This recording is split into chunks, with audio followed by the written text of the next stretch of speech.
It's the Fellowship of the Geek Show, a weekly podcast about comics, the comic book industry, and other geek pop culture.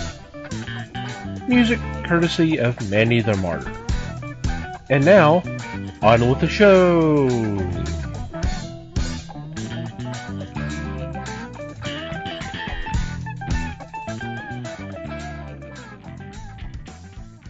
Hey there, everybody. It's the Fellowship of the Geeks podcast. Yes, we are back. Yay. My name is Thomas Chick, and joining me for this episode is Mike Barlow. Hey, gang.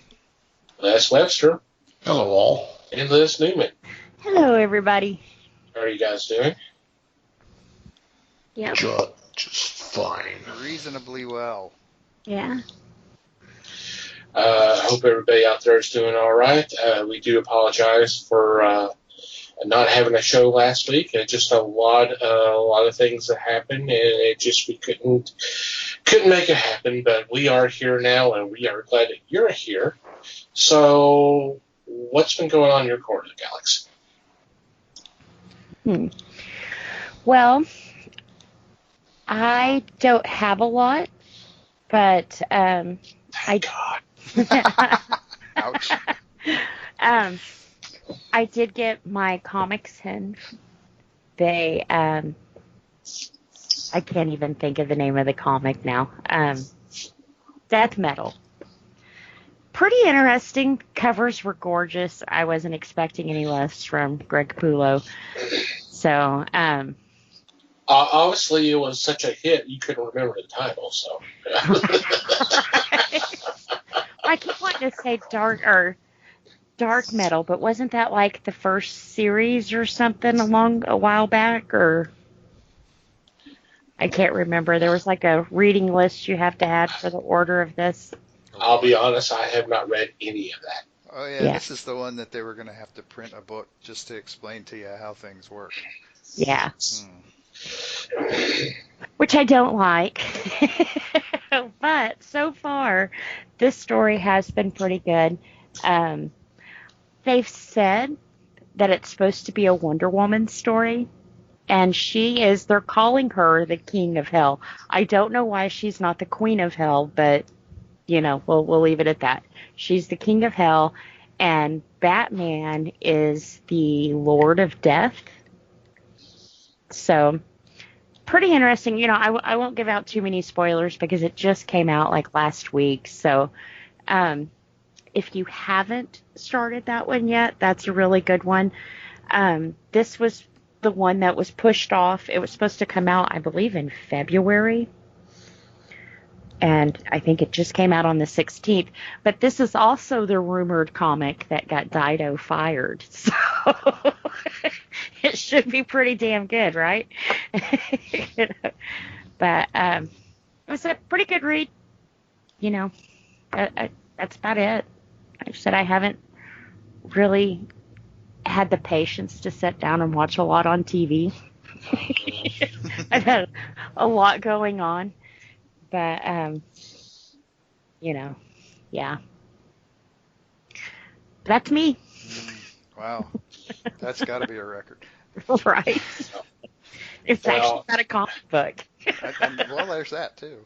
You've done that before, just not often, Nah. Well, I'm just kind of fed up right now because you've got the, I sent y'all the link earlier regarding them saying that the Joker War is the final story. I'm going, these are the guys that said Batman and Catwoman are going to get married. So you're full of shit, DC marketing team. So just shut up.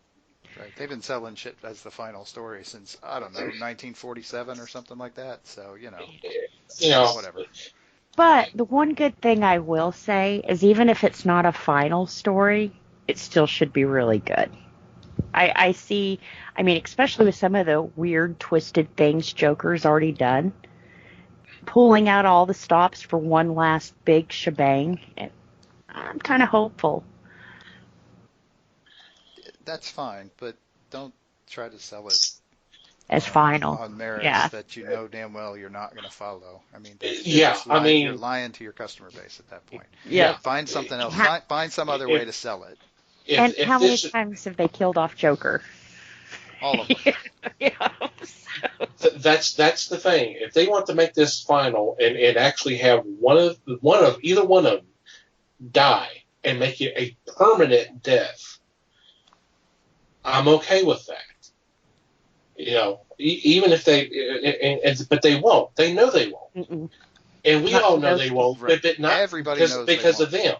Mm-hmm. So the fact that they're selling, they're trying to push this bullshit, and here goes your rant, Mike. It is a slap in the face. I take that as a slap in the face because we all know it's bullshit.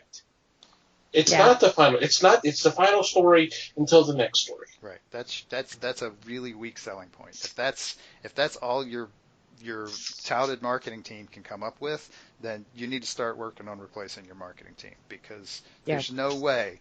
If there's nothing better in the story than that to sell it, then at that point you need to actually go back to your creating team and say, okay, this is boring because we can't sell it other than to claim that it's the last one, which we all know is BS. Well, we all know they're not going to shelve Batman, Right. you know, so it would have to be the Joker's final. They'd be Now, out of if their they- if- minds to shelve Joker at this point. I mean, Right. crying Yeah. out loud, he's one of their hottest properties. Yeah. But if they did like a Wolverine kind of thing, they killed him for a couple of years and then brought him back. But like you guys said, right now he's the hottest in DC. Well, not the hottest, but one of the hottest in DC. So, Hell yeah, he's top 5. yeah. Yeah. Who's So- writing this again? Are you gonna go with that? Are you gonna go there? Come on. Just makes you think. You know. Didn't we already have documented proof that he argued and complained about how they were treating the story anyway? Yeah, So, true. He didn't like the way they were talking about it at the time. So, and he was writing it. And he's writing the one I just plugged.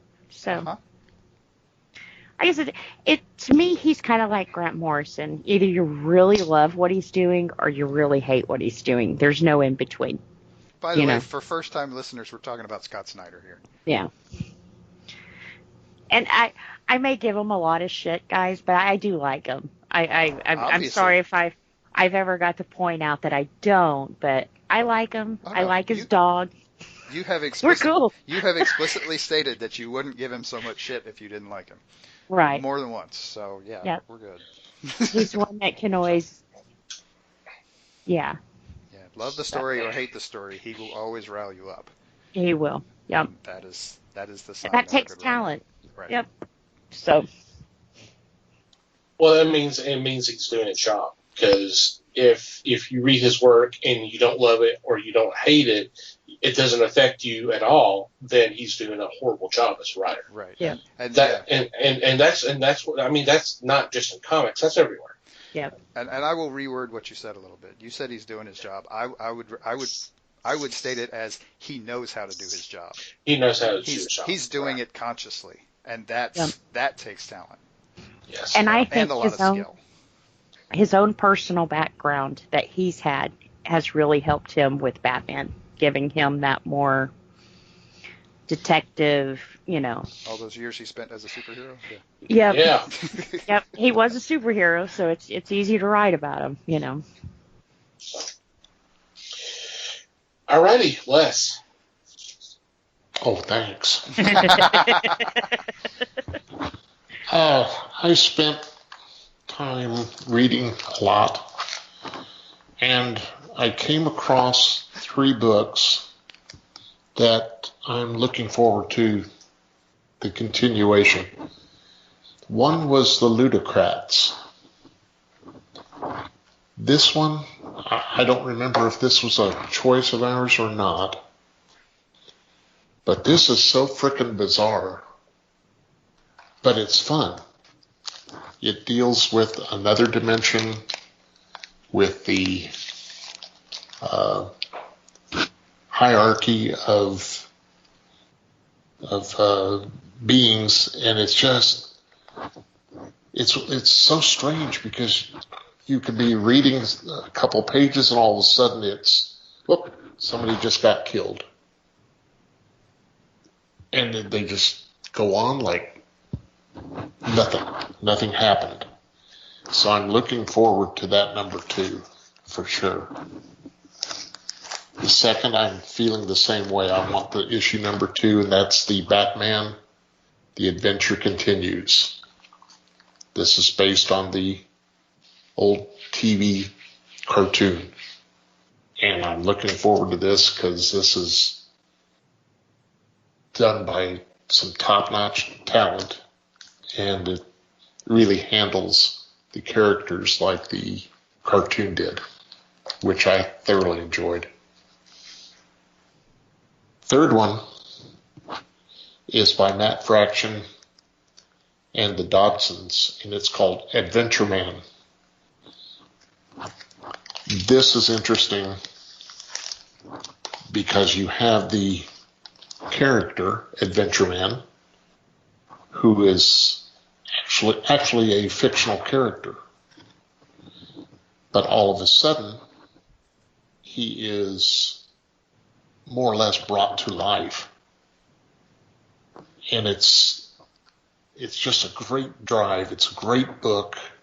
And I look for issue 2 for sure, and I recommend this to everybody. With the Dodson's art and Matt Fraction at the helm, it's just great reading. It's solid, and it's got a great drive to it. So find it, pick it up. It's an oversized first issue, but it's still $3.99, and it is great fun. So jump in there and grab this one. I don't think it'll be shied from for production, movie production or something. I can see it becoming part of a drive for reading or for watching, and I hope it does. Yeah, because it's a lot of fun. Yep, that was a good first issue for sure. Totally. Anything else? That's it. Thanks. Okay, sure. All right. Okay, Mikey. Yeah. See, I'm gonna be boring this week. Yeah, like I'm not other weeks or anything, you know. I didn't say anything. Yeah. Well, I mean, the kicker, I didn't do much because I mentioned before, I'm still kind of struggling with the insomnia thing, so I'm not. I'm not always. I don't always have a lot of energy lately. Some days I do, and some days I don't. I have started doing quote unquote research for some stuff coming down the line, podcast wise. So that will be fun. That's the thing that I did is going to spark some interesting conversations. And it will be interesting. It will be fun to see, one, who we get to help us out with that, and two, how widely varied some of the opinions are. But yeah, it'll be interesting to see. Yeah. And I mean, other than playing around with a few other things, none of which is worth mentioning at this point. It's been a pretty slow time for me. I feel like I haven't done much of anything. But, you know, sometimes just plugging through and doing the day job and getting it over with and keeping the kid entertained is kind of the best you can hope for. Yeah, that's a job in itself, literally. So. Amen. Yeah, for some of us, it's our only job. Right. The rest of us are just sort of doing it on our downtime, you know. Yeah. Okay. Yeah, I mean, I've been doing some behind-the-scenes work for for future episodes. I've been working on some of that as well. I had also watched a couple documentaries. I seem to recall them being mentioned in the past, or either that, or I encountered them, and I thought Mikey must have seen these, and maybe even less. But so I'm gonna go ahead and kind of go over them.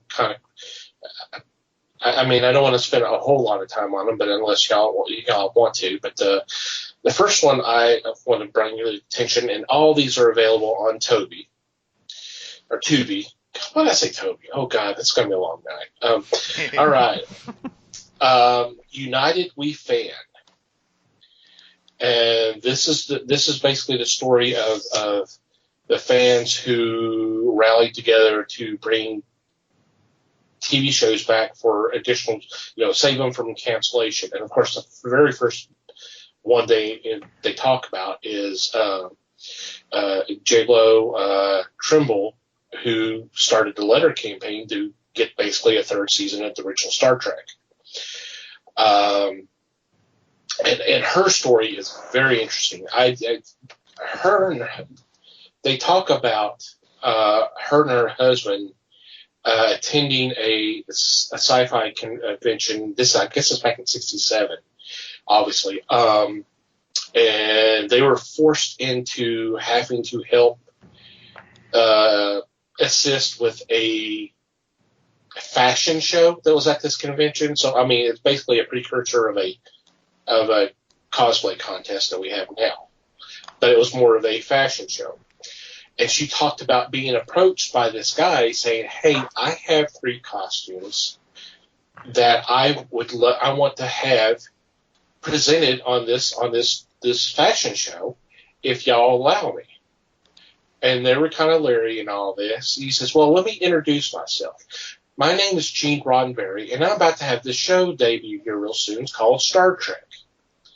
And they were still kind of going, okay, I don't know. So he took them out. They'd never heard of the guy at this point. Right. Yeah. And he took them out to eat, and they discussed it, and like, oh, this sounds like a great show. And they became big fans. I mean, they even showed of the show. They even showed them being on the set. They were brought in on the set of like the first couple seasons, just kind of visiting. So they know the cast members and crew and all that. Matter of fact, she was an extra in the first film. They show a picture of her with standing next to Shatner and just chilling all this. So it was really kind of cool. And of course, they talk about how what they had to do to basically start the campaign to bring the show back. And then they talked to this woman, and I forgot her name. Basically how she started the campaign to bring Cagney and Lacey back because it was going to be canceled after the first season. And basically from her efforts, they decided to rerun the show during the summer hiatus. And people had heard this whole commotion about, well, why are they doing this? So they started watching the show, and the ratings came up, and it brought it back. So it's all these stories going all the way up till now. It was really kind of interesting hearing some of these, because a lot of these happened well before the internet. So this was all a groundswell and actual physical letters being written and being dumped at NBC or CBS and that, to get this thing to say, hey, don't cancel my show. It's a really cool documentary. I loved it. And it was because of the lady who brought Cagney and Lacey back, and then her meeting someone else who needed assistance to try to save St. Elsewhere. Between these two ladies, they came up with the Viewers for Quality Television. This was an organization that was actually around until like 2000. It just kind of started as a group of people wanting to save quality TV shows. And then it turned into where they have a newsletter, and then they have a list of, hey, these are great shows. You need to support these. Here's a list of shows that are right there. They could be right there. And they even got so far to where they actually had yearly events and gave awards, and they're actually showing footage.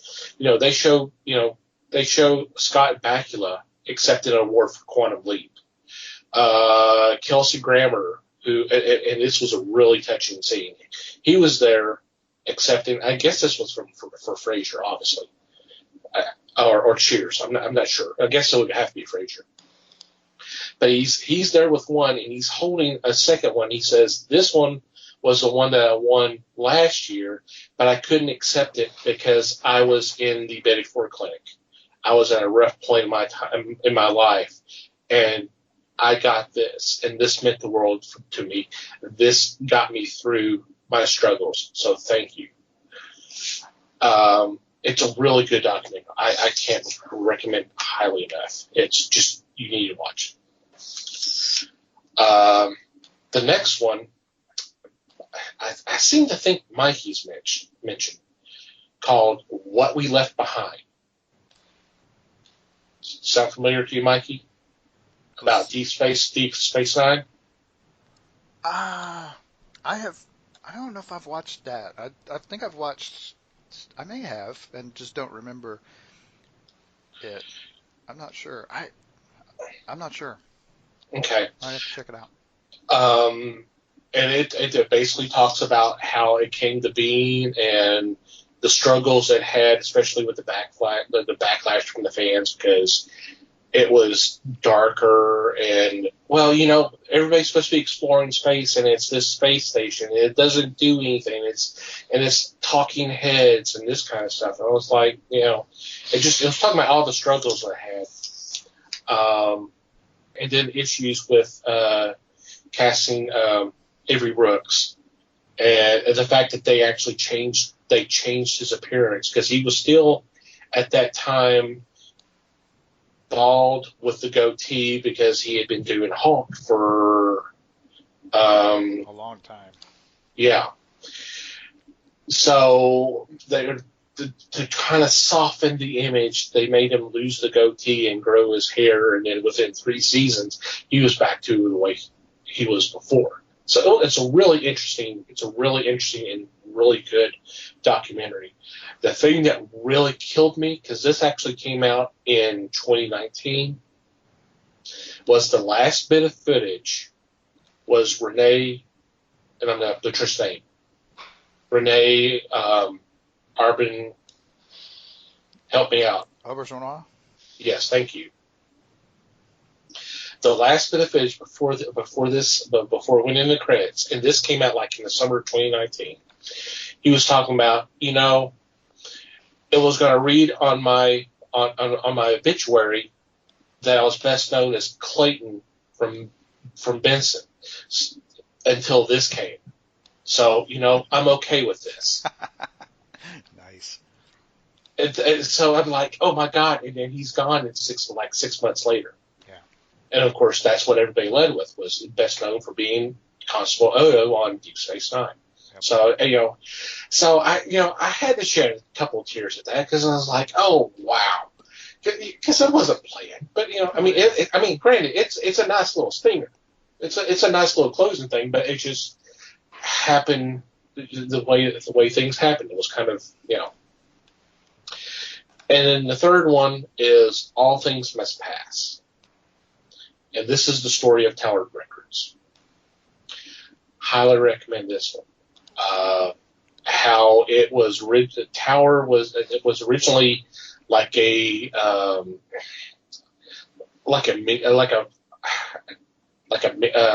five and dime. Although I think you can actually get the food. You get malts and maybe hamburger or something like this back in the 40s. And just on a lark, they bought used 45s for like 3 cents a piece and started selling them at like 10 cents to the kids. And that's essentially how Tower Records came from. It came from that. And it's just a really interesting story, and it talks about the fact that a lot of its success was just based off them going, hey, let's do this, not really thinking things through. It was kind of throwing caution to the wind. But it's a nice story. And of course, Tower Records are no longer right here in the U.S., but I think in the documentary interview saying there's like 85 in China or something like that. So they're still around. They're just not here in the continental U.S. Weird. But it's a really, and it was funny me watching this. It kind of goes back to, I was kind of thinking back to some of the stuff we have talked over the last few months about the future of comic stores, and the parallels are they're significant. They're significant because one of the things they talked about with the success of the stores was, you can go to the one in LA, and of course the people there, the people who are there know the customers are coming in, know their taste, and knows what's popular in that area, which is going to be different from San Francisco. And that's just like in comic stores. Mm-hmm. At least the successful ones.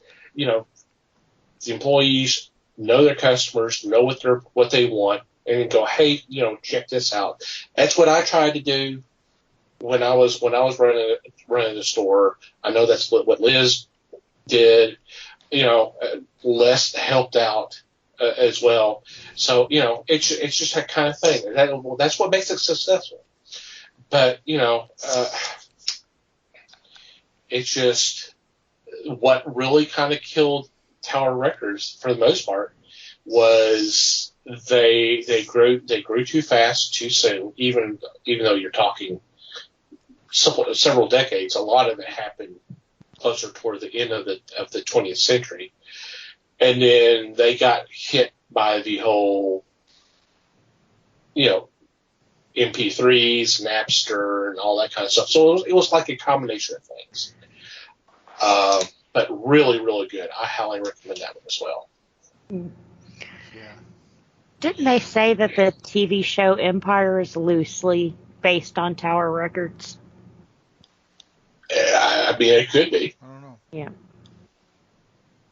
I haven't watched it, so I don't know. But it could. I mean, I could see that maybe. Yeah. But yeah, I am curious to watch it now as just kind of to get a sense of how the retail end of things worked in that industry, because I mean, I don't know that we've seen a lot of that. Yeah. And like I said, a lot of the stuff was just kind of, okay, whatever. The guy they sent over to work the Asian markets was the receiving and shipping guy. I mean, he was just like, yeah, I'll do it. Go ahead and send me over there, Chief. I'll do it. That was just kind of the mentality. It was kind of, there really wasn't a lot of forethought. It was just, hey, let's do this. Okay, we'll do that. And it worked. Yeah, it sounds a lot of time. Very much like a small business style mentality. Yeah. I mean, yes, you're operating like a small business, even though you've got however many stores they had at the time. Mm-hmm. So that's interesting. And the thing that was kind of cool is apparently Elton John went in every Tuesday morning. He said he probably was their biggest customer.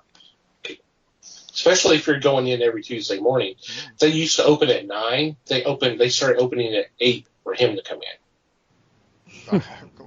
Then yeah, he was clearly dropping some cash there. He was dropping some. Well, because the thing he wasn't buying what, and he talked about this. He said he wasn't buying an album. he would buy 3 copies so he can have them for each house. Right. Which makes sense because you know. Sure, why not? You don't want to haul your record collection around all the places Yeah. you're living. Why Yeah. not? Sure. Yeah. So yeah, definitely check out those documentaries. I enjoyed the heck out of them. It kind of sounded like it, didn't Yeah, a little bit, yeah. it? Sounds really good. Yeah, I mean, I was very impressed. And the thing was, the Tower Records documentary, directed by Colin Hanks. Cool. All right. The topic we were going to be discussing this week, which actually was going to be the one we were discussing last week if we had been with you fine folks, it was timely, but it was not intentional. This was actually on our schedule for quite a while. I can't even tell you how long ago. Probably the first year.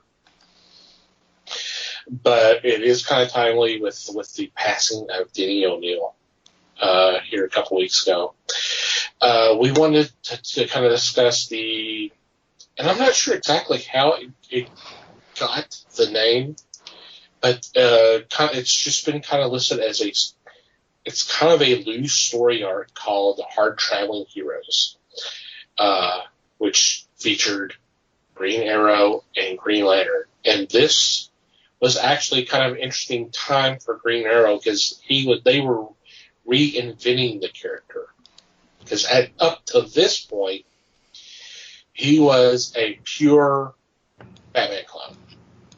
He was a millionaire, has a superhero identity, has Arrow version of everything. He's got an Arrow car. He has an Arrow cave. He's got a sidekick. He's got an aeroplane. He got an Arrow plane. He did. You've been waiting 3 weeks for that, haven't you? I don't know. Well, yeah, kind of. Yeah, kind of. So he was a literal clone of Batman. Of course, there's a ton of those, but he was. And then with just prior toward this story arc and all that, Neil Adams redesigned his costume and gave him the goatee that he was famous for a couple of decades until the New 52 came. But with this particular story, this run of stories, I should say that way, instead of story, it's a run of stories. They gave him a little bit more of a liberal mindset, a little bit more of a liberal philosophy. So, which really, even the other heroes didn't really discuss some of the stuff that he was bringing up. So we kind of wanted to discuss these stories, and it just now seems even more appropriate since the passing of Denny O'Neil. So with that little bit of an introduction, I will step back and let someone else give their thoughts of these stories. And these, for the record, these issues, Green Lantern, Green Arrow, 76, which was in 1970, I believe, through to 89 when the book was canceled for a few years. So, and then it was brought back, obviously. So, all right. Well, you were talking about the hard traveling heroes.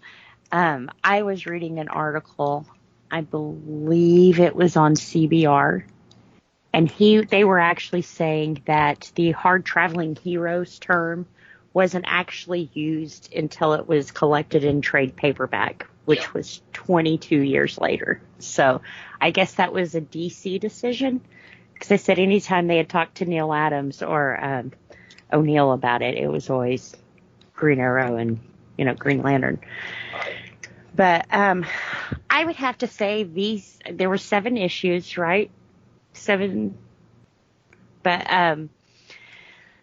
Denny didn't think that Neil Adams was going to be on board for this. He actually thought that the artist for this was going to be, I think it was Gil Kane.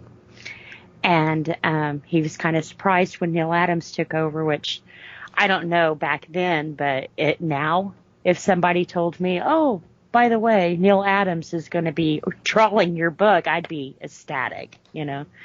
I think these issues dealt with a lot of heavy issues that it's kind of sad that all these years later we're still kind of dealing with some of them. You know? But yeah, I mean, I'd have to say they hit hard for sure. Yeah, I think I was surprised at how, honestly, I mean, there's some controversial stuff here. very I they was very surprised by this being in a DC. I mean, it's certainly not a mainline title, but I mean, it did well enough. yeah And this is some pretty heavy stuff. it dealt with what racism, sexism, drugs, cults and martyrs, factory pollutions, and even themselves being polluters. So, yeah, I mean, a lot of those you just didn't mess with. And I think it was kind of cool that, not to bring in Arrowverse, but I'm going to bring in the Arrowverse off CW. When, when they dealt with the drugs topic, I think they handled it very well. I can't remember the exact issue. I think it was one of the last, like 6 or 7, where they kind of tangled with that. And even at the end, Speedy wasn't totally cool with them cleaning him up. So I kind of felt, yeah, that's kind of the true, of a drug addict. They kind of, they hate you for helping them. So, but like I said, the time period, I'm kind of surprised that they even tried to tackle a heroin problem, And that's probably one of the most controversial covers that they had. Yeah. Which was kind of weird because the cover that was like, oh my God, shocking, wasn't till the next story, the next issue. Like, I think it was on cover 5 and it was the issue 6 where they really got into, finding out he was a drug addict and everything. Well, they kind of, I mean, the way these books, as we've read them, because I'm not sure they're presented the same way originally, but they were presented as like 50-page, apparently compilations, and so they had in what was, I guess, issue 85. The beginning of the Speedy story was the second half of the book. Okay. So, yeah, it didn't become the big cover thing until the next issue, which I think is where that fell in time-wise. So, yeah, I'm not sure if that's how they were originally printed or if that's how they were reprinted later, but okay, because there seems to be more. I find it hard to believe they were really printing 50-page books every month back then. That seems like a lot. It does. So I kind of wonder if these were reissued later and then that was what was compiled into the trade 20 years later or something. I don't know. It's hard to know because, I mean, yeah, they weren't so consistent back then. I mean, now you know what's going to happen. They're going to have 4 to 6 issues, and it's going to be in a trade 2 months later. And that's universal now, and it just wasn't back then. So, I mean, when things got reprinted, sometimes, like I said, sometimes it was in a double issue type situation. And then it would take years and years for anybody to decide, hey, this story is actually worth printing in a trade paperback. Yeah. But yeah, this was, I don't know, that was the Speedy thing. That by the time you get to that point in what we were in the cluster of books that we kind of shared around and were reading, it wasn't it wasn't like the most controversial story, but it was a very, very intense story. and Mhm. there was a lot of, I mean, I think they were still feeling out kind of the new Green Arrow and the whole having lost his fortune and is now living in a shithole apartment in the bad part of town and all this other stuff, and then Speedy comes up and has been struggling just as much. And I mean, honestly, he wasn't in there for a few issues at that point. We hadn't heard his name in what we were reading up to this point. So he just kind of came out of nowhere. I mean, you know who he is because we're not completely unfamiliar with the DC universe, but Right. yeah, I mean, he hadn't been around. They hadn't shown him in a while, and so it kind of came out of nowhere, and boom, he's a junkie, and Yeah. his explanation of it I thought was a little fuzzy, but I mean, okay, he's a junkie, that's fine. Yeah. And I thought they put an awful lot of emphasis on the cold turkey thing, which is not a good way to kick heroin. No, People it's die not. doing that. People literally die doing that. So. Well, and that's kind of the problem you have when drug addicts don't ride it. You know, Right. when you don't have that problem, you'd be like, well, yeah, they can just walk away from it. And, you know, like I learned with cigarettes, you can't, you know, which I'm sure heroin's like 1,000 times harder, but, you know. Heroin hits your system a lot harder. Yeah. For sure. For sure. And yeah, but I mean, yes. So the stories themselves are not necessarily perfect, but man, they're giving it one hell of an effort to try to shine some light on these serious issues, and so Yeah. you got to give them credit there for sure. Yeah. Well, then you jump into issue 7, and they've got Isaac crucified on the next cover. Yeah, on the cover, I was like, really? Wow. This, yeah, with the what you would call the typical now Jesus look going on. That was ballsy. That was. I mean, turns out maybe he's not so much a Jesus figure, but you know, No, he thought he was. You're playing the but, cover game pretty well. I'll give him that. Yeah. That was ballsy. Definitely gets your attention. That's for sure. Oh yeah. And I guess Neil Adams did the covers. Yes. Yeah. I think for the most part, yeah. Yeah. And it was an attention getter. I remember that because I remember looking at the Adams cover going, wow, wonder what they're doing here. And it was mind-bending. They successfully took on social issues, something that their competitor was not doing at that time. And they handled it very well because they gave the two characters opposite sides from which to speak. And you had the very liberal side and the very conservative side. And it made you think, you know, who do I want to step up and take the mantle? And the like I said, the covers were very catching, but the story was even better. It was so entwined that you weren't able to just walk away from it. And as a result, you waited for the next issue because you knew that something great was going to happen. And they got the right men to handle it. That's all I could think about is they got the writer and the artist that could do it, which they exactly did. They knew what they were doing. And it's funny if you think about it. I kind of wonder if we did these episodes in the wrong order a little bit. Maybe we should have talked about this before we talked about X-Men, because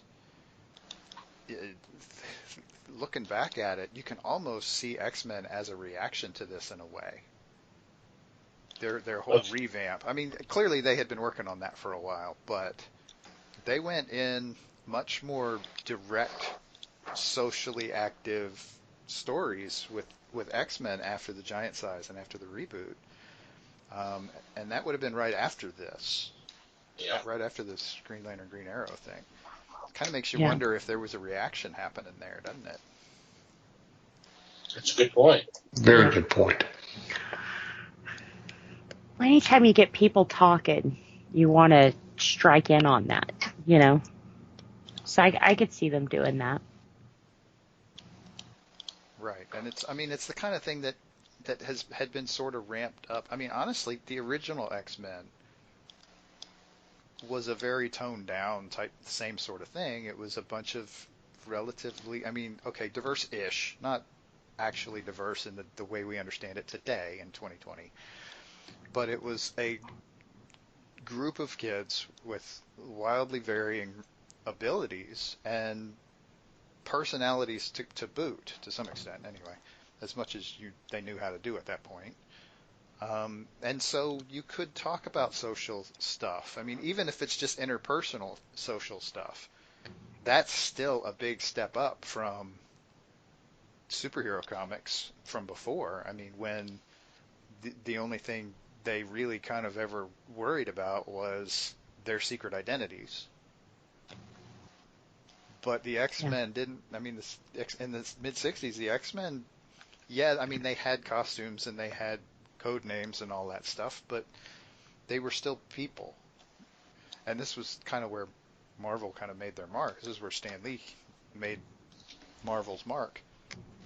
And, I mean, so this Green Lantern, Green Arrow thing seems like, again, an extension of that as well, in that it takes it, I mean, it's almost an overreaction, but it's also several years later, so it's not surprising. You'd have to just because, I mean, anybody who has lived through the late 60s and early 70s in this country, it's a different scale of social conflict and unrest and however you want to look at it. But so it seems like a bit of an overreaction, but you can also sort of see the same thing. You're getting a lot of looks behind the mask at this point, and you're starting to, I mean, they're starting to figure out Hal Jordan as a character, which I don't know, had they done that much before? I would be surprised. I wouldn't be surprised if they hadn't.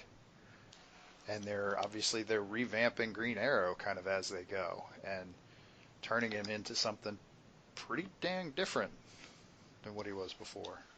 Mm-hmm. So it's kind of interesting to look at it in that historical context. It is for me anyway, but I'm weird. No, I think you're right. This is a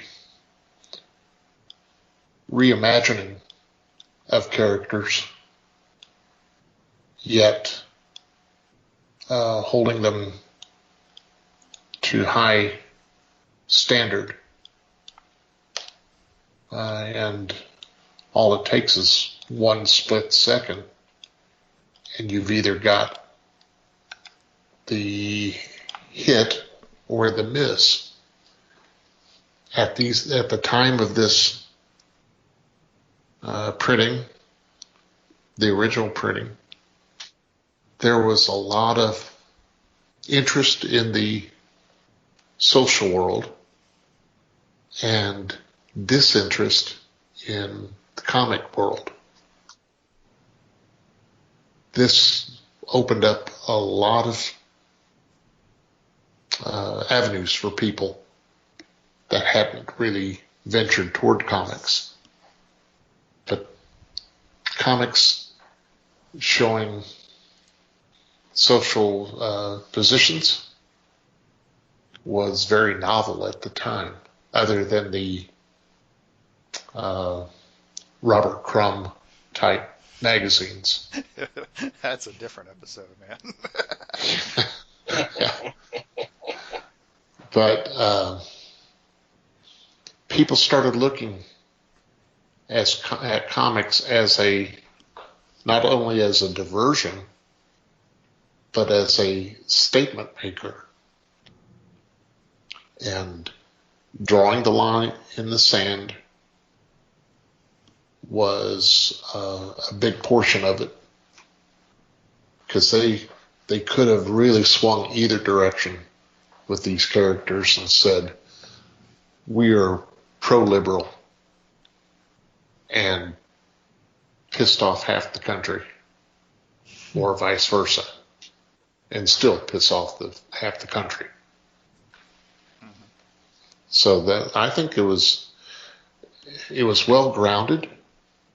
This was before Hal Jordan was mentioned in what was the name of the series, Thomas? The series where they talked about his past. Like Emerald Dawn? Emerald Dawn, yes. And that was what, 3 different sets Something for like that story. Yeah. But that was before Emerald Dawn, which really gave Hal a strong backstory. Go ahead. No, go ahead. I was just okay. Well, I was just going to say I agree with you, because I mean it was the Hal Jordan up to this point was kind of cookie cutter. It was as Mike referred to earlier. The only thing that was really a threat to them was the significant other finding out their secret identity, that kind of thing. With this and several other stories kind of like that, started fleshing them out. And that was something that was going on with DC at the time, but Marvel, and of course that was started with Marvel. Marvel kind of did that, with the most obvious one is Spider-Man, with the fact that trying to have to deal with Aunt May and actually put food on the table and that kind of thing, and then with X-Men being born different and the prejudice just there and all that kind of thing. So yeah, so this was kind of revolutionary. We started seeing a little more depth for the DC characters with stories like these. Yeah. And that's not to say that Marvel didn't have a foothold in storytelling, because their books were mainly teenage angst. They were teenage romance books, providing us a story, but then they put the hero clothes on, and super spandex was the thing to beat every month. Peter Parker had angst. The X-Men all had angst, and it's very obvious when you read collections from the early issues, because you would have, in the X-Men, you'd have Scott wondering about Jean and how she felt about him and how he felt about her, and you read it now and it's stuff you want to tear your hair out, and I don't have that much to give anymore. So even rereading early issues of Daredevil and how Matt was pining over what's her name, and Karen Page. Yes, and Foggy was pining over Karen Page, and Karen Page was pining over whoever was nearby. And every issue, if you read it, every issue is the same dialogue or in a thought bubble for somebody. You're going, okay, well, I can skip past this. Let's just go to the action. Well, because it's the same writer. Yes, well. Right, and he really is kind of cookie cutter in it. He's coming up with a template. trying to make it as easy on himself as he can to crank out a new, however many books he's got to crank out every month, you know. Well, So, yeah. that's another issue too. Yeah. Well, in fairness, I mean, because I mean, I agree with you, but if you look at what was going on with the distinguished competitor at that same time, you know, you've got some of the goofiest stuff that they're encountering, and you know, every issue of Superman's trying to figure out a way to prove that Clark and Superman are two different people because Lois is just too darn nosy. You know, and just some of there was a lot of goofy stuff going on in their books too. Sure. But, Yeah. You know, but that's that like you said, that's for another time. Right. And we get to and then we get we work our way up to this Green Lantern Green Arrow book, and this is kind of a good point at which you're going to notice that the stories themselves are starting to mature. Mm-hmm. I mean, I think honestly a lot of that we're going to pick on Spidey and X-Men. The early years of Spidey and X-Men were aimed at a younger group. Mm-hmm. And this is the point where, and I think both publishers were doing this kind of the same thing at mostly the same time. They're starting to pay attention to the fact that their reading audience is aging a bit, and they're not. Maybe if they can broaden it out and kind of make the stories a little more mature, they'll appeal to more readers. Yeah. And so that's what they're doing, and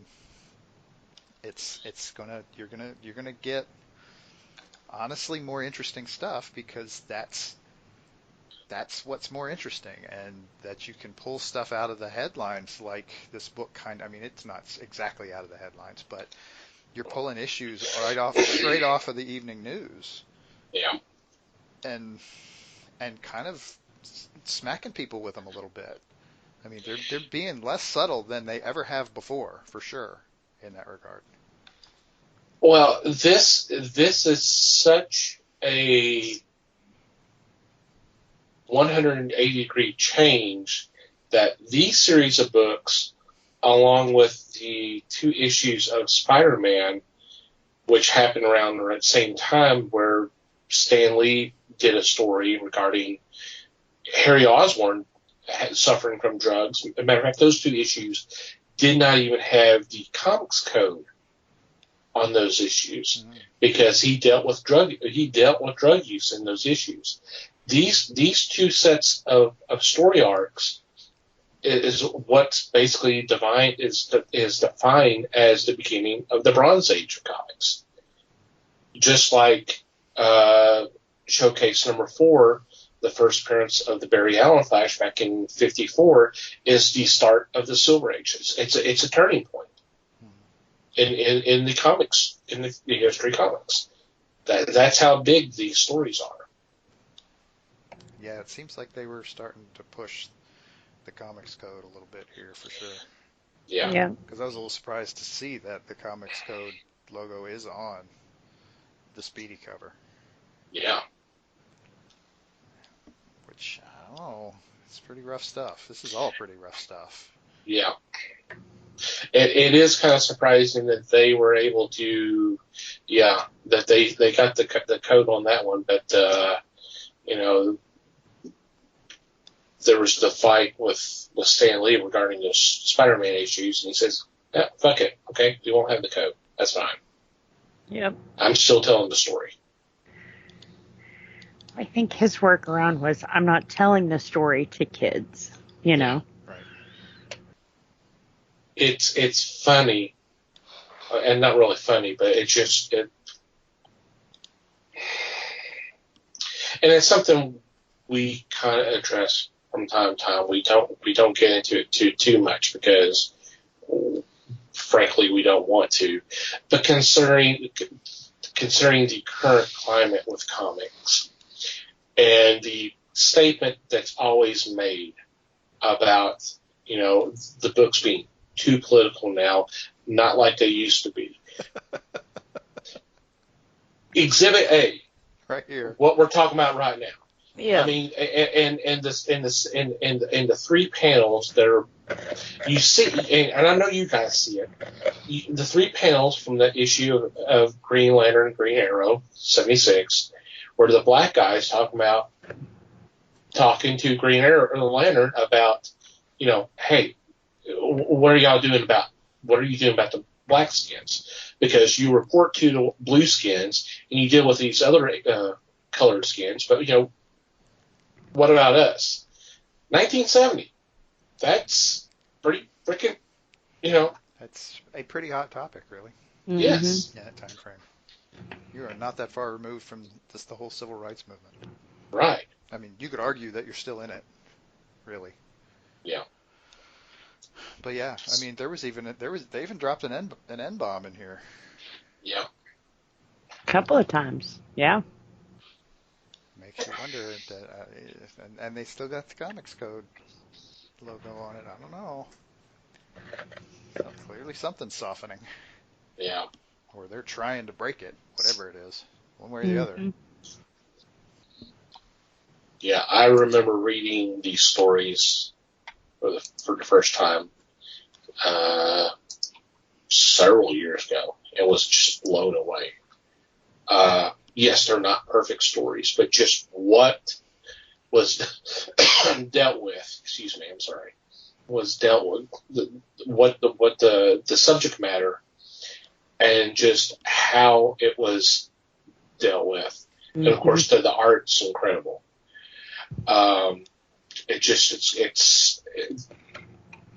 They're still pretty powerful here 40 years later. Yep. They are.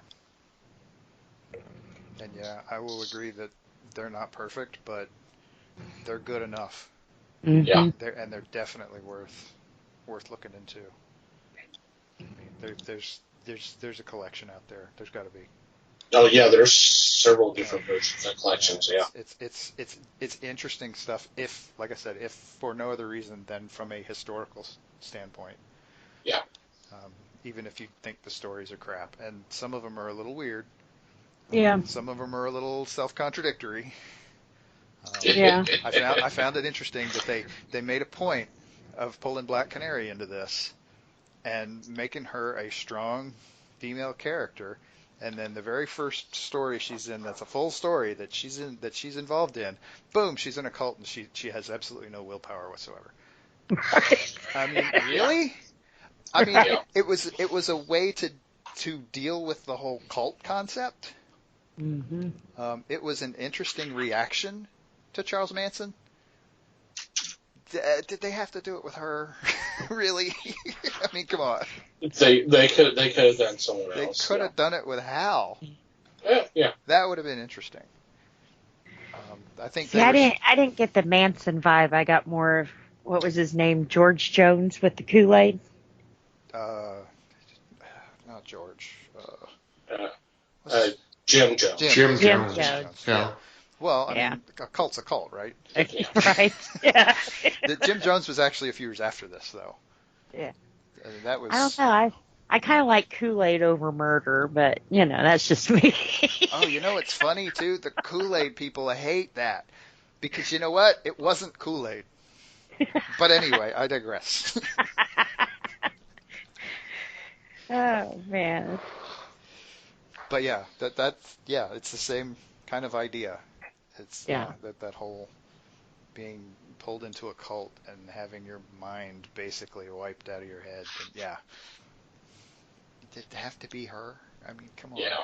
Right. It was just yeah. Nowadays you couldn't get away with that. No. Not by a ways. You'd have had to do it to one of the boys. Yeah. Just to even tell the story. But anyway, yeah, there's little things like that. So there's some awkwardness in the stories, but yeah, they are interesting for sure. And they stand the test of time. Yeah, they're still actually a bit shocking. Yeah. Which makes you wonder how the hell they came across 40 years ago. Right. That they're still shocking. But yeah, I mean, again, a testament to the writing and the great heart. Just say that again. Yeah. Well, I recall my mother asking me if I was reading some various things. One was the series, and another was Slaughterhouse-Five. And I went, yeah, I'm reading the comics and I read the book. Why do you ask? Well, she had seen a news item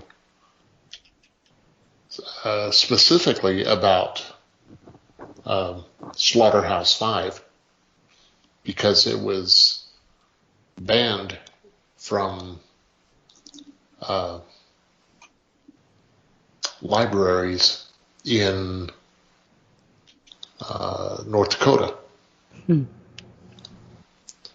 And of course I'm going, what the hell?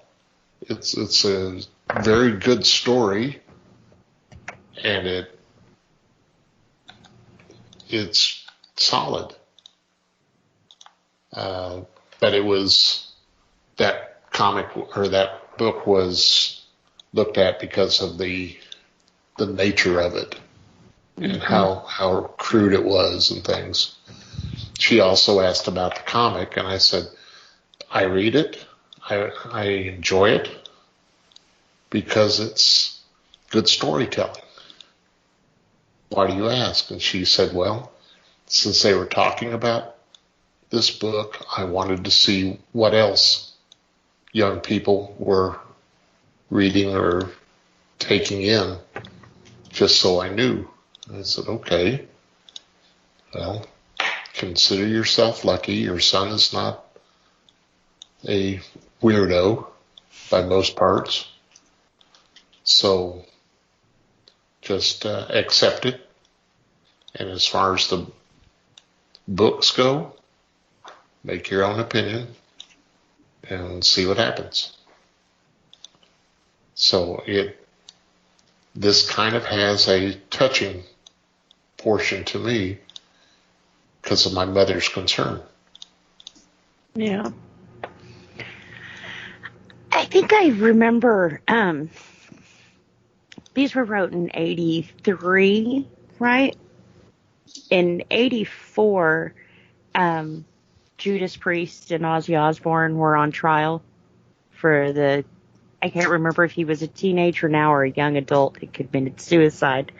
And of course, at that point, the attack was on books and comic books, and, they've got drug references and, Everything but parenting, basically. Right, yeah, But I kind of remember then, I was younger. My dad was a preacher, but I was thinking, how could a comic book make somebody do drugs? I mean, am I not reading the right stuff? I don't know.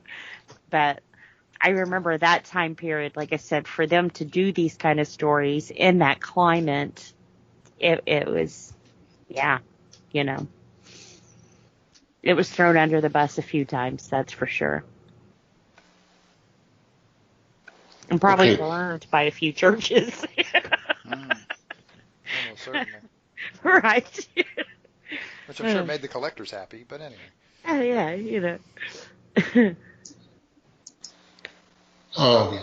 If I may, wasn't this written in 75? Was it in 75? Everybody goes seeing the checks. Yeah, of course we're all... See, the DC database has it down as October 1983. The first issue, number 76, was April 1970. Right, and this says that Green Lantern was canceled with issue 89, which was May of 72. Yeah. So it's actually okay. Even So it's like between 70 and 72. But I think the point is, I mean, it's not as close to what you're talking about, but I think the point is still valid. Right. And that the idea that that mentality is there either all the time or at least in cycles. I think says something. Mm-hmm. Okay, these were reprints in '83. Yeah. Yeah. Which I think is the copies that we saw.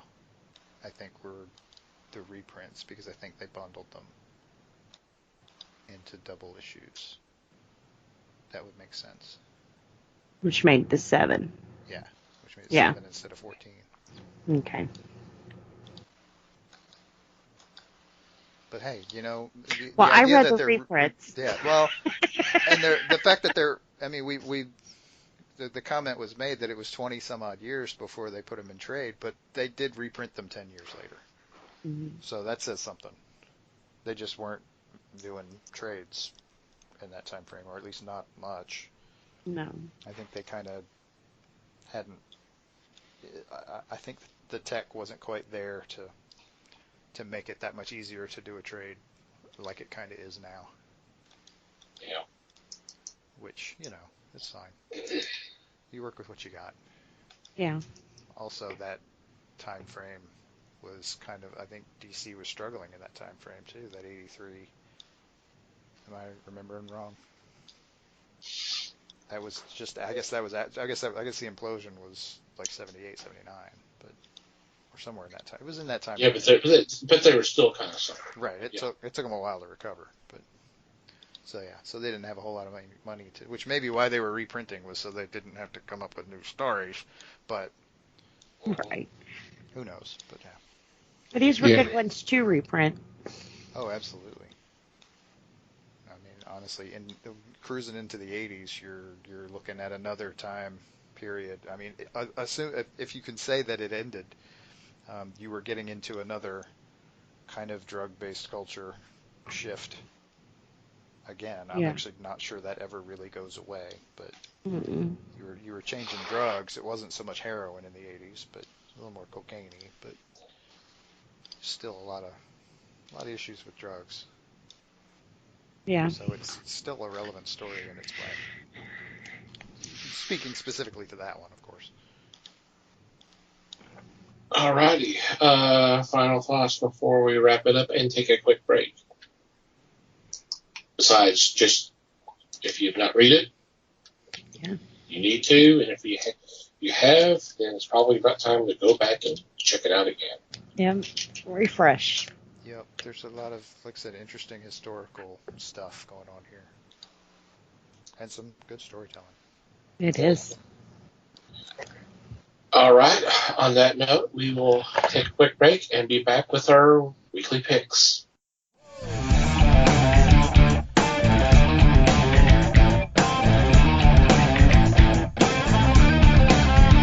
And we're back, and as you are aware, with the slow returning of comics to stores, what we've been doing here is we've been, in addition to making a pick of a new book that's coming out this week, we are referring a title that you might have missed that you can pick up at your local comic shop. So one of each. So with that, Liz starts off this week. All right. For my first new pick coming out this week, it's actually a trade, so it's already come out, but it's still new. It's called The Folklords. This follows a young boy named Ansel who starts having like dreams of a different place and of different people and stuff than where he's grown up in. So he starts looking for answers, and he finds out about the Folklords. Well, in his town, if you ask about them, they'll kill you.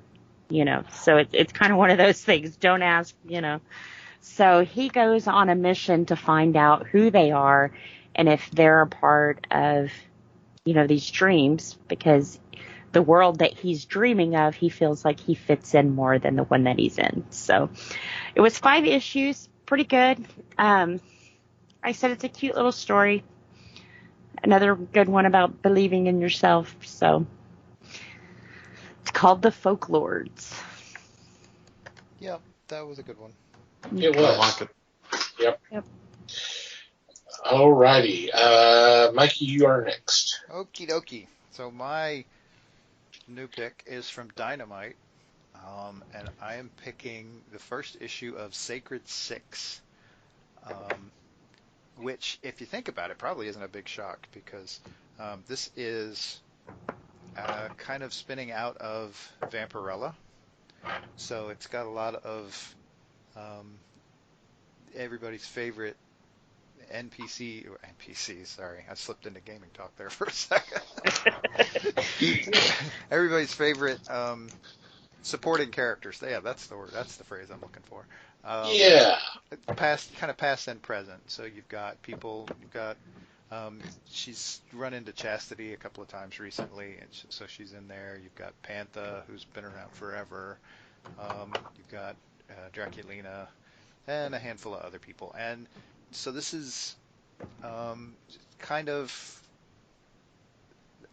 this group of folks. I hesitate. They're not. I wouldn't necessarily call them all heroes because they're not.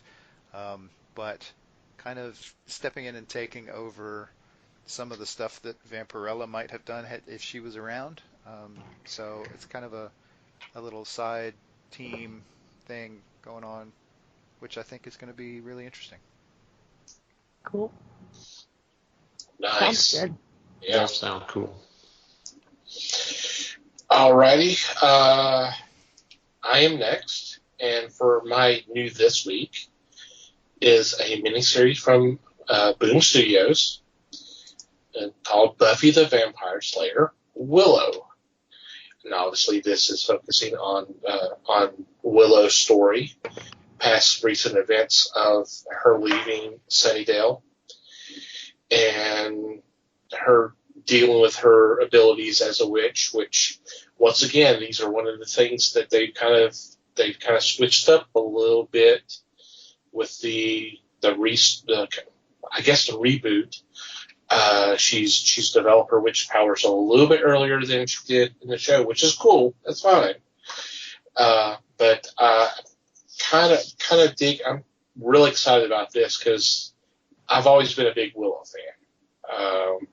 So I'm liking that she's getting the spotlight and getting her own series. And oh my God, the Jen Bartel cover is just The cover's nice.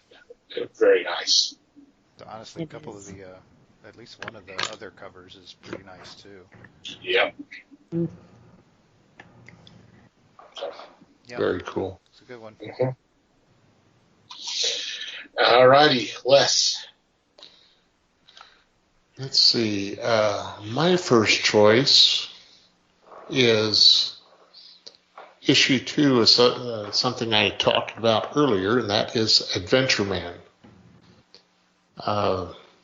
In this one, the disappearance of Adventure Man becomes a little more complicated.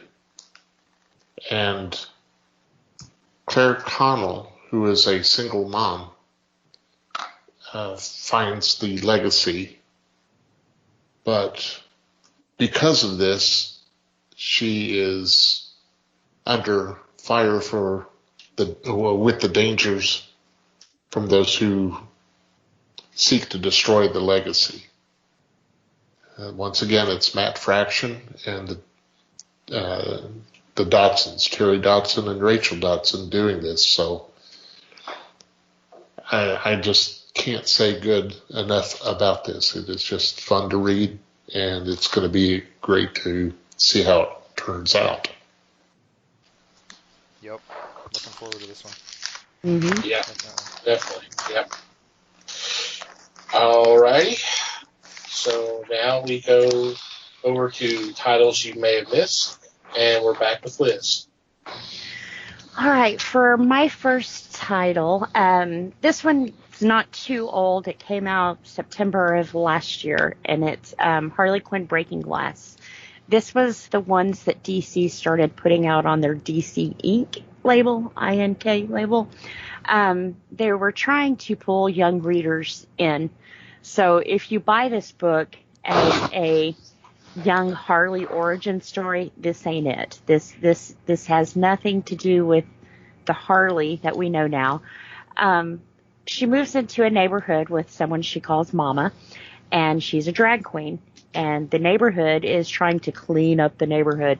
So they run her out, and she has to decide then if she's going to side with Ivy, who's, trying to clean up the neighborhood, not throw people out of the neighborhood, or with Joker, who's a little bit more destructive with his plans and wants to take all of Gotham down pretty much. So it's a cute little story. Like I said, it is a young adult reader. I enjoyed it too, though. It is not a Harley Quinn origin story, though. This was kind of before she found, her roots. And of course, this is also taking the path if she'd never become a psychiatrist and all that kind of stuff too. So if you can read it with that out of mind, it's a great, awesome book. If you have young readers, I would definitely suggest this one too. I think so far they've put out maybe 4 titles on the DC Inc., and they've all been really good. So I definitely suggest picking this one up. If you're a fan of Harley, you should like it. This is kind of one of those stories where she's not a villain. They take the villain and make her a hero. So, but it's a pretty good one. Definitely pick that one up. Cool. Yeah. Sounds like fun. Yep. Alrighty, Mikey. Okay, so my, in case you missed it, pick is from Image Comics, and it is a title called Sonata. And there are 2 trades out at this point, and they're still, I want to say issue 11 or 12 is coming out soon, if not like this week or something. I didn't check very carefully, but so this is a story. This is a fun little science fiction story. This is the story of essentially 2 spacefaring cultures who build settlements on the same planet, and so they're kind of competing to see who's gonna. I mean, one of them would be perfectly fine living next door to these others, but the other one is like kind of warlike, and they want to take over everything, and so there's conflict built into that. And then none of that takes into account the fact that there is actually a civilization already on that planet, and so there's a lot of kind of pseudo-political dynamics and a little bit of warlike stuff, and it all centers around the daughter of the leader of one of the factions, whose name is Sonata, who is kind of discovering the native culture on her own, and so it's a fun story. It's an interesting story, and it's beautifully drawn. The art is just amazing in this book, so it is definitely worth checking out. Sounds good. Very nice. Yeah, it is very nice. Yeah. I'm next, and for my choice, it's a collection of a short-run series. It was just a mini-series. This came out a couple of years ago. Longtime listeners may be familiar with this because we actually had the author on when it first debuted. This is from IDW Publishing, called Night Owl Society. And this is about a group of teens who basically form a group to investigate the death of a friend who was killed by a local mob boss. And this actually, I can't remember, did they actually come out and listed that this was Dallas? I know that there was Dallas references throughout the book, but I'm trying to remember if they actually came out and said it was actually Dallas. Yes. They did? Okay. I'm sorry. Did I say? What'd you want to say, Mike? I was going to say I didn't remember that, but I do remember there being like some background stuff that was clearly like Dallas landmarks. Right. Yeah, I knew there was Dallas references throughout the story, but I couldn't remember if James Venhouse, who was the writer, actually came out and said this took place in Dallas. And I don't if I want to say, I don't believe he did. It was kind of little in references for people who do live in the Dallas Fort Worth area. So it's a really good story. We were hoping that we would get a sequel. I know he has a story. I haven't heard any kind of update following up with these characters. But it's a really good read. If your stores don't have it in stock, I'm pretty sure they can get it from Diamond or be able to order them online. But definitely check out this book. It was really, really good. Yeah. Yep. I think all of us who read it enjoyed it. Yep. All right, and then Les. For my choice, I am taking The Spirit, an 80th anniversary celebration. This is a collection of spirit stories with prefaces by various writers and artists. And it's a very good read because you get the origin story to start, which is prefaced by Dennis Kitchen, who was the man who brought the spirit back into the cognizance of people. With the Spirit magazine he did, the monthly that he did, which was something I wish they would collect because all of the between stories had articles with Will Eisner. But this is a fine collection of talking about how Eisner made this comic come forward, and it was an 8-page section of the newspaper on Sundays.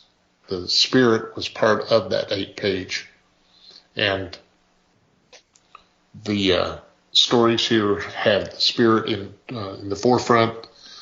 Also has him as a character that doesn't show up to the last panel.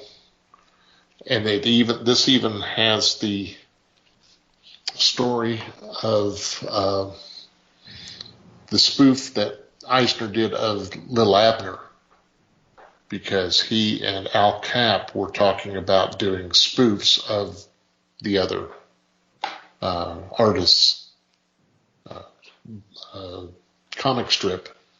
And Eisner did one about Lil Abner, and Al Capp acted like, oh, I didn't know that. This is horrible. Look what he's done. So it was a friendly jest, but it was perceived by the people as villainy. And they had to choose sides. Who do you want, Lil Abner or the Spirit? But find this one. It's a really good collection.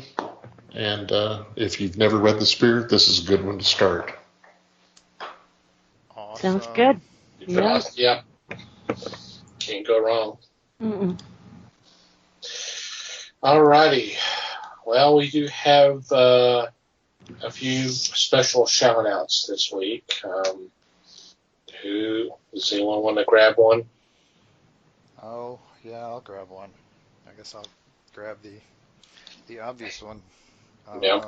With Sir Ian Holm passing away. Had a very interesting and diverse career, obviously. Oh, yeah. As an actor, did a lot. Hit a lot of nerves in geekdom, for sure. With, I mean, not only with The Lord of the Rings, obviously, but also Alien.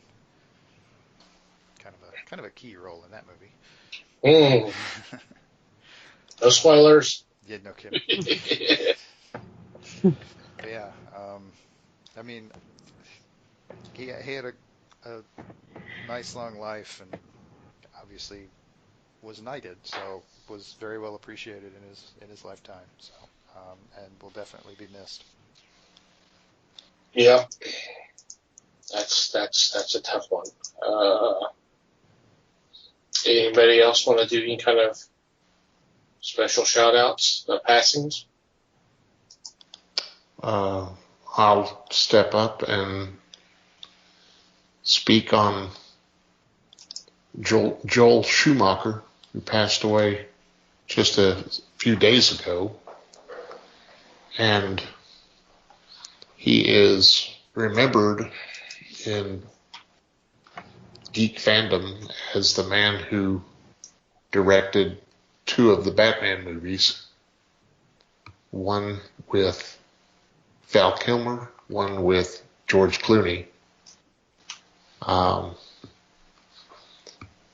And although I have my reservations about those 2, he did some fantastic work with other films, one of which is one of my favorites, and that is The Lost Boys.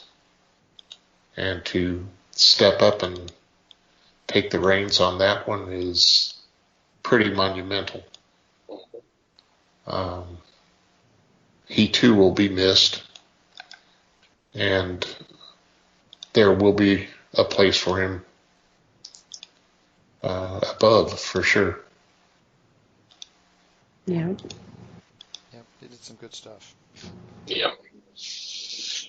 Yeah, we were kind of pulling the curtain back. We were discussing Joel Schumacher during the break, and I had either did not remember or I didn't know that he directed A Time to Kill.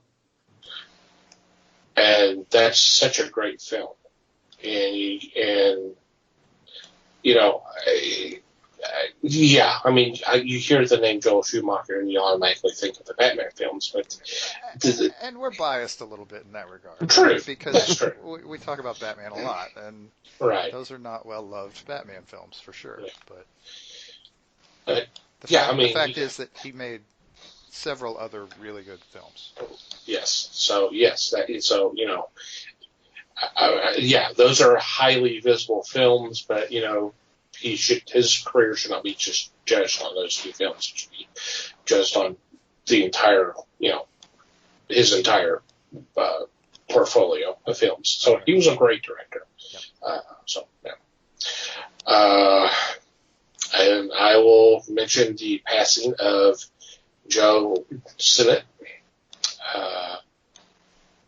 longtime inker for Marvel Comics.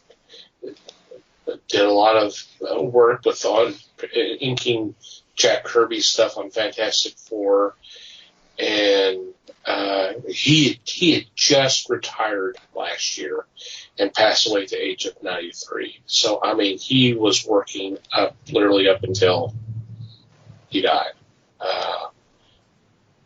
One of the legends in the comic industry. So that's had a good long life, you know. But we're happy to have what he gave us. But you know, just obviously our thoughts and condolences are with all families and friends of these great talents that are no longer with us. Yep. Any other special shout-outs? Nope. Yeah. Not here. Okay. Okay, we'll go ahead to our regular shout-outs. Want to thank Pop Goes Culture Podcast Network for allowing us to be a part of a great group of shows. Definitely recommend you check them out. There will be a link in the show notes. We also want you to check out the fine men and women who make up Podron Family on Twitter. We highly recommend you check them out as well. And the easiest way to locate them is just do a search, #Podron Family, all one word, and just scroll through, and whatever catches your attention, go ahead and click on that link and download that episode, and we hope you have a great time. Thank you guys for your support as always.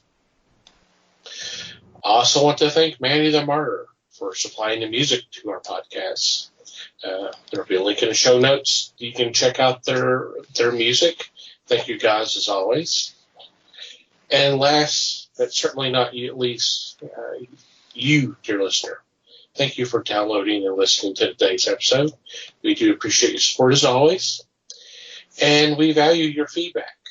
Do you have any comments, questions, suggestions, complaints, observations, what have you? We want to hear from you. And there are several ways you can do that. Our email address is email@thefellowshipofthegeeks.net. Or you can go to the website, and on the About Us page, there is a contact form that you can fill out. You can follow us on social media. We are on Facebook, The Fellowship of the Geeks. We're obviously on Twitter, @FellowshipGeeks. Feel free to follow us there, and you can contact us there that way. If you like to follow our personal Twitter accounts, Mike can be found @MikeyGeek. Liz can be found @LN_geek. And I can be found @TomTCGeek. And now, was mentioned a couple weeks ago, we do have a Discord. And it's open to friends and fans of the show. So if you'd like to join our Discord, there's places where we can discuss what's going on in comics, movies, TV and streaming services, books. We're posting memes and that kind of stuff. Feel free to join us. If you go to the website, there is a link there. You can click on it and you get your invite to join the Discord. And of course, we'll be promoting that on social media as well to join our Discord. By all means, of course, there's some rules. Just be nice. That's all. Nice to each other and to us, and we'll have a good time. That's all we want to do. Is just have a good time. But you can go ahead, by all means, join us. Is there anything else that I forgot before we say goodbye? I don't think so. Just thanks, everybody. Nope. Thanks, everybody. Thanks for listening. Do appreciate the support as always. Thank you for listening. And until next time, geek on, my friends.